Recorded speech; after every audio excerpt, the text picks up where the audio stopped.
عصمت جرأت و ہمت کا ہے اظہار، سیدھی بات روایات صحافت کا علم بردار، سیدھی بات۔ ناظرین گرامی السلام علیکم ورحمۃ اللہ وبرکاتہ۔ سیدھی بات کے تازہ ترین پرائم ٹائم میں آپ لوگوں کا استقبال ہے۔ ناظرین گرامی، میں انصار عزیز ندوی اس وقت ایک موضوع پر آپ لوگوں سے گفتگو کروں گا کہ کیا آپ جیب میں کوئی جاسوس لے کر کے گھوم تو نہیں رہے۔ میں اروندھتی رائے کی ایک تحریر پیش کرنے کی کوشش کروں گا جنہوں نے کھلے الفاظ میں، واضح الفاظ میں سمجھانے کی کوشش کی ہے، اور آپ جانتے ہیں اروندھتی رائے ایک مشہور صحافیہ ہیں، بے باک لکھتی ہیں، بولتی ہیں، ان کے کئی ویڈیوز اور تحریریں وائرل بھی ہوتی ہیں۔ تفصیلات میں جانے سے پہلے میں آپ لوگوں سے درخواست کر لیتا ہوں کہ جن احباب نے ہمارے چینل کو سبسکرائب نہیں کیا کر لیں، ہماری ان ویڈیوز کو دوسروں تک پہنچانے میں ہماری مدد کریں، لنک کو شیئر کریں۔ ادارے کی مضبوطی آپ لوگوں کی مضبوطی ہے ناظرین گرامی، اور اس وقت ہمارا کام جہاں چل رہا ہے اس کے بارے میں آپ جانتے ہیں۔ ہماری اس وقت جو ہے یہ چلی جا چکی ہے، اور جانے کی ویڈیوز بھی ہم آپ کو دکھائیں گے۔ جو ٹرک ہے اس وقت وہ جو جا چکی ہے کوکن کے لیے، اور لگاتار 2-3 دن کام جاری رہے گا۔ آپ اپنے تعاون جاری رکھیں، نیچے نمبر دیا جا رہا ہے، اس پر آپ واٹس ایپ کر کے تفصیلات لے سکتے ہیں۔ تو ناظرین گرامی، جیسا کہ میں نے آغاز میں کہا کہ کیا آپ اپنے جیب میں جاسوس لے کر کے گھوم رہے ہیں، اور اروندھتی رائے نے الگ الگ طرح سے تجزیہ کرتے ہوئے، تبصرہ کرتے ہوئے اس وقت جو بھارت کے حالات ہیں اس کو سمجھانے کی کوشش کی۔ وہ لکھتی ہیں، ہندوستان میں اموات کا اندوہناک کا موسم بڑی سرعت سے جاسوسی کے موسم میں بدلتا ہوا نظر آ رہا ہے۔ کورونا وائرس کی دوسری لہر مان پڑ گئی اور چھوڑ گئی ہے تقریباً 40 لاکھ ہندوستانیوں کی موت۔ اموات کا سرکاری اعداد و شمار اس کا 10واں حصہ ہے۔ 4 لاکھ نریندر مودی کے خیالی ملک میں جب شمشان گھاٹوں پر دھواں صاف ہونے لگا اور قبرستانوں کی مٹی جمنے لگی، تب ہماری سڑکوں پر تھینک یو مودی جی کہتے ہوئے بڑے بڑے ہورڈنگ نمودار ہوئے۔ یہ اس مفت ویکسین کے لیے لوگوں کی جانب سے پیش کی شکریہ ہے جو اکثر تو دستیاب نہیں ہے، اور جسے آبادی کے 95% کو ابھی لگنا باقی ہے، لیکن اس سے پہلے ہی شکریہ کے بورڈ لگنے لگے۔ ناظرین گرامی، وہ لکھتے ہیں، جہاں تک مودی سرکار کی بات ہے، اموات کے صحیح اعداد و شمار کی گنتی کرنے کی کوئی ہندوستان کے خلاف ایک سازش ہے۔ گویا جو لاکھوں لوگ مرے وہ صرف اداکار تھے جو ایک بدنیتی کے ساتھ کام کر رہے تھے۔ جوان تنگ اجتماعی قبروں میں لیٹے جنہیں آپ نے آسمان سے لی گئی تصویروں میں دیکھا، یا جنہوں نے لاشوں کا بھیس بدل کر خود کو ندیوں میں بہایا، یا جنہوں نے شہروں کے فٹ پاتھوں پر اپنی لاش کو نظر آتش کیا، وہ سب ہندوستان کی بین الاقوامی شرمندگی کی اکلوتی خواہش کے ساتھ کام کر رہے تھے۔ حکومت ہند اور اس کی پالتو میڈیا نے اب یہی الزام ان صحافیوں کے اس بین الاقوامی کنزور ٹیم کے خلاف لگایا ہے جس کے تحت 17 صحافتی اداروں کے صحافیوں نے فاربیڈن اسٹوریز اور ایمنسٹی انٹرنیشنل کے ساتھ مل کر بڑے پیمانے پر عالمی جاسوسوں اور نگرانی کے غیر معمولی خبر کو اجاگر کیا ہے۔ ان خبروں میں ہندوستان ان ممالک میں شامل ہے جن کی سرکاروں نے ظاہری طور پر اسرائیلی نگرانی کمپنی NSO گروپ کے ذریعے تیار کیے گئے پیگاسس اسپائی ویئر جاسوسی کرنے والا ایک سافٹ ویئر خریدا ہے۔ اپنی طرف سے NSO نے کہا ہے کہ وہ ایک اپنی ٹیکنیکی صرف انہی سرکاروں کو فروخت کرتی ہے جن کی انسانی حقوق کی تاریخ بے داغ ہو، اور جو وعدہ کرتی ہیں کہ وہ صرف قومی سلامتی کے مقصد سے دہشت گردوں اور مجرموں کا سراغ لگانے کے لیے اس کا استعمال کریں گے۔ NSO کی ہیومن رائٹس ٹیسٹ میں بے داغ نکلنے والے دوسرے کچھ ممالک میں روانڈا، سعودی عرب، بحرین، متحدہ عرب امارات اور میکسیکو شامل ہیں۔ تو دہشت گردوں اور مجرموں کی تعریف ٹھیک ٹھیک کن لوگوں نے بنائی ہے؟ کیا یہ بس NSO اور اس کے کلائنٹس کی مرضی پر منحصر ہے؟ اسپائی ویئر کی موٹی قیمت کے علاوہ جو ایک فون کے لیے لاکھوں ڈالر تک ہوتی ہے، NSO پروگرام کی مجموعی قیمت کا 17% سالانہ سسٹم مینٹیننس فیس کی شکل میں وصول کرتی ہے۔ ایک غیر ملکی کارپوریٹ کمپنی ایک ایسا جاسوسی نیٹ ورک مہیا کرا رہی ہے اور اسے چلاتی ہے جو ایک ملک کی سرکار کی طرف سے اس ملک کے شہریوں کی نگرانی کر رہی ہے۔ اس میں کچھ تو بے حد غداری والی بات ہے۔ صحافیوں کی ایک ٹیم نے 50,000 فون نمبروں کی لیک ہوئی فہرست کی چھان بین کی، اس تجزیے سے پتہ لگا کہ ان میں سے 1000 سے زیادہ نمبر ہندوستان میں NSO کے کلائنٹ کے ذریعے منتخب کیے گئے تھے۔ وہ ان نمبروں کو ہیک کرنے میں کامیاب رہے تھے یا نہیں، یا ان کو ہیک کرنے کی کوشش ہوئی تھی یا نہیں، یہ بات صرف تبھی پتہ لگائی جا سکتی ہے جب ان فون کو فورینسک جانچ کے لیے جمع کیا جائے۔ ہندوستان میں جن نمبروں کی جانچ کی گئی ان میں سے کئی کو پیگاسس اسپائی ویئر سے متاثر پایا گیا۔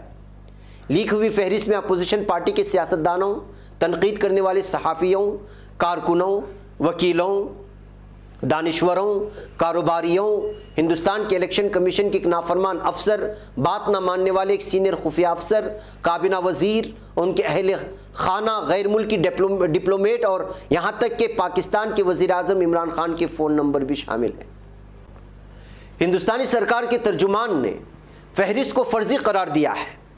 ہندوستانی سیاست پر قریب سے نظر رکھنے والے واقف ہیں کہ ایک ماہر اور باشعور فکشن نویس بھی ان لوگوں کی ایسی مربوط اور قابل اعتماد فہرست تیار کرنے سے قاصر ہیں جن میں مقتدرہ پارٹی کی دلچسپی ہے یا وہ جنہیں اپنی سیاسی منصوبے کی مخالف سمجھتی ہیں۔ یہ فہرست خوشگوار نکات، کہانیوں کے اندر کہانیاں، بین السطور سے بھری ہوئی ہے۔ کچھ ایسے نام اس میں شامل ہیں جن کی توقع نہیں تھی، کئی نام جن کا اندیشہ تھا وہ اس میں شامل نہیں ہیں۔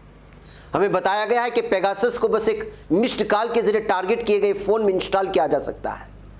ذرا سوچئے، ایک مسڈ کال کی ایک میزائل سے فائر کیے گئے غیر مرئی اسپائی ویئر کا گولہ بارود بر اعظم کو پار کرنے والے ایک بیلسٹک میزائل ICBM جس کا کوئی جوڑ نہیں، جو جمہوریتوں کو تباہ کرنے میں اور معاشروں کو توڑنے کی صلاحیت رکھتی ہے، وہ صرف ایک اسپائی ویئر ہے، ایک سافٹ ویئر ہے جس کو کسی لال فیتا شاہی کا سامنا نہیں کرنا ہے، نہ وارنٹ، نہ ہتھیاروں کے سمجھوتے، نہ چوکسی کرنے والی کمیٹیاں، نہ ہی کسی طرح کا قانون۔ بے شک ٹیکنک کا اپنا کوئی اصول نہیں ہوتا، اس میں کسی کا قصور نہیں ہے۔ ظاہری طور پر NSO اور ہندوستان کے بیچ دوستانہ لین دین 2017 سے شروع ہوا، جب ہندوستانی میڈیا کی زبان میں مودی نیتن یاہو کا برومانس چلا تھا، جب انہوں نے اپنے پتلونوں کے پائنچے موڑ کر دور سمندری ساحل پر قدم ملائے، اپنے پیچھے انہوں نے جو چھوڑا وہ ریت پر ان کے قدموں کا نقش بڑھ نہیں تھا۔ یہی وہ وقت تھا جس کے آس پاس اس فہرست میں ہندوستان کے فون نمبر دکھائی دینے لگے تھے۔ اسی سال ہندوستان کی نیشنل سیکورٹی کونسل کا بجٹ 10 گنا بڑھ گیا۔ زیادہ تر بڑی ہوئی رقم سائبر سیکورٹی پر خرچ ہوتی تھی۔ وزیر اعظم کے طور پر اپنی دوسری بار فتح حاصل کرنے کے بعد جلد ہی اگست 2019 میں ہندوستان کے سخت انسداد دہشت گردی قانون UAPA کی توسیع کر کے، جس کی وجہ سے پہلے سے ہی ہزاروں لوگ بغیر ضمانت کے جیلوں میں بند ہیں، اب صرف اداروں کو ہی نہیں افراد کو بھی اس کے دائرے میں لے لیا گیا۔ آخرکار اداروں کا کوئی اسمارٹ فون نہیں ہوتا، یہ ایک اہم نکتہ ہے، چاہے نظریاتی ہی ہو، لیکن یقینی طور پر اس نے پھندے کا گھیرا بڑھا دیا اور بازار بھی۔ پارلیمنٹ میں اس ترمیم پر ہونے والی بحث کے دوران وزیر داخلہ امت شاہ نے کہا، سر بندوق دہشت گردی نہیں بڑھاتے، دہشت گردی کی جڑ وہ پروپیگنڈا ہے جو اس کو پھیلانے کے لیے کی جاتی ہے، اور اگر ایسے تمام افراد کو دہشت گرد کے طور پر نشانزد کیا جاتا ہے تو میں نہیں سوچتا کہ پارلیمنٹ کے کسی ممبر کو اس پر اعتراض ہونا چاہیے۔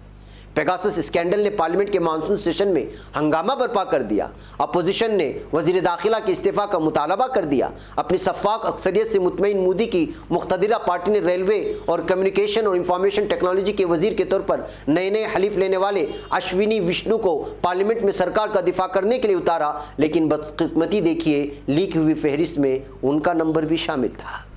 اگر آپ سرکار کی متعدد بیانات کی الجھی ہوئی اور پیچیدہ باتوں کو پرے کر دیں تو آپ پائیں گے کہ پیگاسس خریدنے اور اس کا استعمال کرنے سے براہ راست انکار نہیں کیا گیا۔ NSO نے بھی فروخت کرنے کی بات سے انکار نہیں کیا۔ اسرائیل سرکار نے اسپائی ویئر کے غلط استعمال کے الزامات کی ایک جانچ شروع کی ہے۔ فرانسیسی سرکار نے بھی ایسا ہی کیا ہے۔ ہندوستان میں پیسے کے لین دین کا پتہ لگائیں گے تو آج نہ کل پختہ شواہد تک پہنچ جائیں گے، لیکن وہ پختہ ثبوت ہمیں کہاں پہنچائیں گے؟ اس کے بارے میں سوچئے۔ 16 سماجی کارکن، وکیل، مزدور، یونین کے کارکن، پروفیسر اور دانشور، جن میں سے کئی دلت ہیں، برسوں سے جیل میں بند ہیں۔ اس معاملے کو اب بھیما کوریگاؤں الغار پریشد کیس کے نام سے جانا جاتا ہے۔ بے حد عجیب و غریب ڈھنگ سے ان پر الزام لگایا گیا کہ انہوں نے تشدد کی ایک سازش کی جو 1 جنوری 2018 کو دلتوں اور با اثر کمیٹی کے بیچ